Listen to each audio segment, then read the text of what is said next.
안녕하세요. 킹덤 컬처 크리에이터 연보현 목사입니다. 여러분의 많은 기도와 응원 덕분에 어제 수원고등학교에서의 첫 예배를 은혜 가운데 잘 드렸습니다.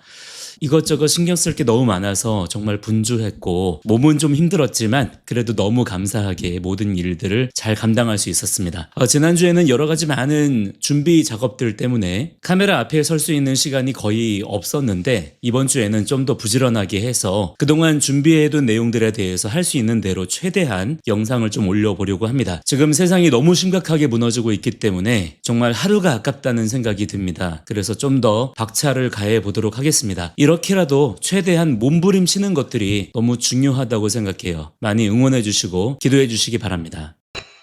지금 대한민국은 빠르게 공산화가 진행 중이라는 사실을 아는 분들은 다 아실 겁니다. 그 진행 속도가 너무 빨라요. 저는 목사로서 목사이기 때문에 더더욱 공산주의를 너무너무 싫어하고 미워하고 절대로 용납할 수 없고 반드시 물리쳐야 되고 쫓아내야 될 이 시대 가장 강력한 미혹이자 사탄의 역사라고 생각합니다. 왜냐하면 공산주의라고 하는 것은 그 기본적인 사고체계 자체가 반창조적이고 반성경적이며 하나님을 대적하는 사상이기 때문이에요. 실제로 지금의 이 공산주의 사회주의 사상을 체계화한 사상가들은 전부가 다 무신론자들이었고 적극적으로 기독교를 혐오하던 사람들이었어요. 그러니 여러분, 그런 사람들이 만든 이러한 적그리스도적이고 사탄적인 이념을 따라 살자는 거를 기독교인이, 그것도 목회자가 동의할 수가 있겠습니까? 말이 안 되는 것이죠. 그래서 그런 주장을 이렇게 말씀을 드리면 여러 거기에 대한 반대 의견들이라든가 불편한 얘기들을 하시는 분들이 있는데 정말 적지 않은 분들이, 어쩌면 거의 대부분의 분들이 이런 얘기를 하시더라고요. 아니 여보쇼, 공산주의가 그렇게 나쁜 것만은 아니지 않느냐. 중국을 봐라. 중국은 공산당이 집권하고 있는데도 세계 2위의 경제 대국이지 않느냐. 그럼 공산주의도 나름대로 성공한 거 아니냐. 중국 사람들도 잘 먹고 잘 살지 않느냐. 공산주의 국가도 다 사람 사는 데다. 언뜻 들으면 그런가 싶기도 합니다. 실제로 중국은 공산당이 집권하고 있으면서도 지금 미국을 위협할 만한 엄청난 강대국으로 성장했기 때문에 무언가 중국을 보면 공산주의가 꼭 나쁜 것만은 아니지 않냐, 이런 생각을 할 수도 있겠다 생각은 듭니다만, 그러나 그것은 진짜 굉장히 단순한 1차원적인 너무나 순진한 생각일 뿐인 것이죠. 그러면 대체 왜 그런 착각에 빠지게 되느냐? 사람들이 일반적으로 세상을 평가할 때 대부분 경제, 돈이라는 기준으로 보기 때문이에요. GDP, 기술력, 산업 규모, 이런 것들이 발전했으면 그 나라가 잘 되고 있다고 생각하죠. 하지만 성경은 그렇게 말씀하지 않습니다. 하나님은 언제나 그 나라의 경제가 아니라 그 나라의 의와 진리를 보신다고 말씀하십니다. 그래서 오늘 이 이야기를 조금 짚어보려고 합니다.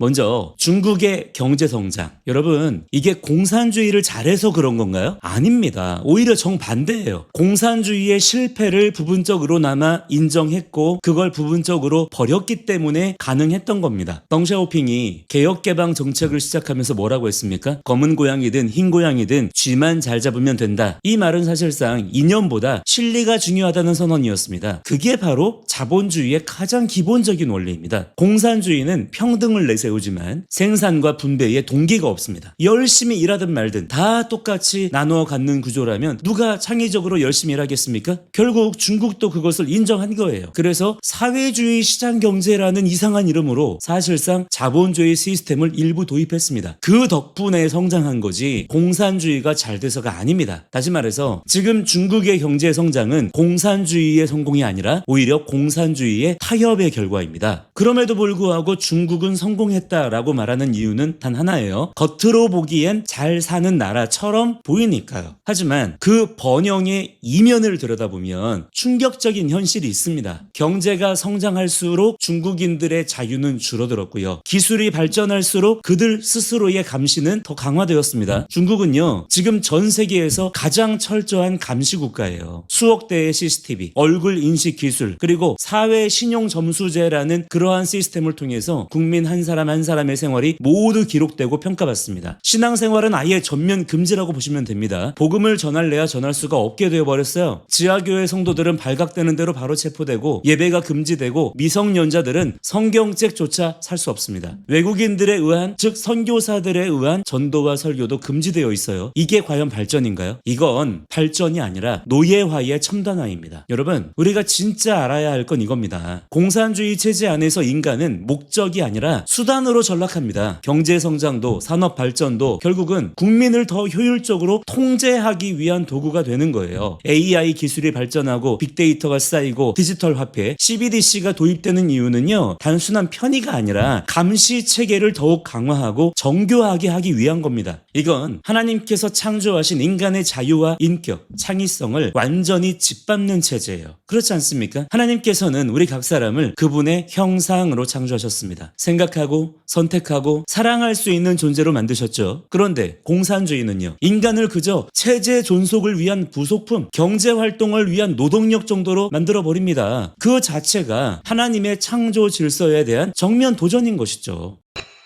또 한 가지 중요한 사실이 있습니다. 공산주의는 경제, 즉 돈을 모든 가치 중에 가장 최고로 여기면서 그야말로 우상화합니다. 유물론 사상, 물질이 곧 생명이다, 먹고 사는 게 전부다라는 거죠. 그래서 그들은 국민이 잘 먹고 잘 사니까 괜찮다라고 말합니다. 하지만 성경은 뭐라고 말씀합니까? 사람이 떡으로만 살 것이 아니요, 하나님의 입으로 나오는 모든 말씀으로 살 것이라. 완전히 정반대의 메시지예요. 메시지의 정면 충돌인 것이죠. 하나님의 말씀과 진리를 잃은 번영은 거짓된 번영인 것입니다. 잠깐은 그게 좀 빛나 보이는 것 같아도 그 안에는 정작 생명이 없습니다. 그래서 예수님도 부자 청년에게 뭐라고 하셨나요? 내가 온 천하를 얻고도 네 영혼을 잃는다면 무엇이 너에게 유익하겠느냐? 그렇게 물으셨죠. 중국의 번영은 영혼이 없는 번영이에요. 하나님의 임재, 하나님의 통치가 없는 부요함은 결국 심판의 전조일 뿐입니다. 그리고 그들의 번영은 도덕적으로, 영적으로 무너진 땅 위에 지금 세워져 있습니다. 신장 위구르 지역의 강제 노동, 납치, 장기 적출, 파룬궁 박해, 지하교회 탄압, 언론 검열, 사상 통제, 그리고 주변 다른 나라들에게도 해를 끼치잖아요. 다른 나라 영토를 뺏어 먹으려고 하고 경제를 마비시키고 마약을 유통시키고, 이 모든 게 그 악랄한 공산주의 체제의 뿌리입니다. 그걸 가지고 먹고 사는 거예요. 여러분 기억하세요. 하나님이 없는 곳에서는 언제나 생명이 집합입니다. 이걸 보셔야 돼요. 이건 결코 번영이 아닙니다. 이건 잘 포장된 폭정이고 화려하게 감춘 사망의 문화입니다. 중국이 세계의 공장이 된 것은 수많은 무고한 자들의 눈물과 희생 위에 세워진 결과예요. 하나님이 그 피를 보시지 않겠습니까? 그런데도 중국이 제2의 경제 대국이니까 공산주의도 살만하다, 그렇게 말할 수 있나요?